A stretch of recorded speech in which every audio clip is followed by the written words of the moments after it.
కథే hero. So అందరికి తెలుసు ఈ సినిమాలో ఒక భిక్షగాడి రోల్ చేశాడు.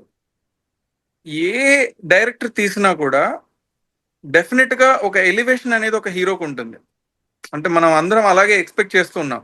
ఏదో ఒక సిచ్యువేషన్ ఏదో ఒక సీన్ క్రియేట్ చేయడం, ఫైట్ కానీ డైలాగ్స్ కానీ సంథింగ్ ఏదో ఒకటి. మీకు ఎక్కడ కూడా క్యారెక్టరే కనిపిస్తుంది కానీ ఏదో ఎలివేషన్ కోసం అసలు ఒక డైలాగ్ కానీ ఒక ఫైట్ కానీ ఏది లేదు. సినిమా స్టార్టింగ్ నుంచి ఎండింగ్ వరకు అదే క్యారెక్టర్ మెయింటైన్ అవుతుంది.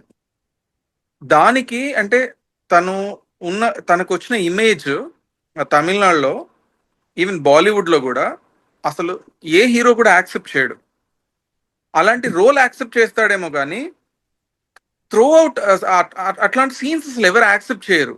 సినిమా మొత్తం నాకు ఆ క్యారెక్టరే కనిపించింది కానీ అసలు తన హీరోలా కూడా అనిపించలే. ఎంత తన మీద చాలా గౌరవం పెరిగింది నాకు. ఆ రోల్ యాక్సెప్ట్ చేశాడు. ఎంతో గట్స్ ఉంటే తప్ప అలాంటి క్యారెక్టర్ చేయడానికి ఎవరు ముందుకు రారు. బిచ్చగాడి సినిమా చూసాం మనం. One of the most beautiful movies we have ever seen. అంటే మేబీ అక్కడ నుంచే స్టార్ట్ అయింది అనుకుంటా ఒక హీరో అట్లాంటి రోల్ చేయడం. కానీ అందులో కూడా హీరో ఒక బిజినెస్ మ్యాన్.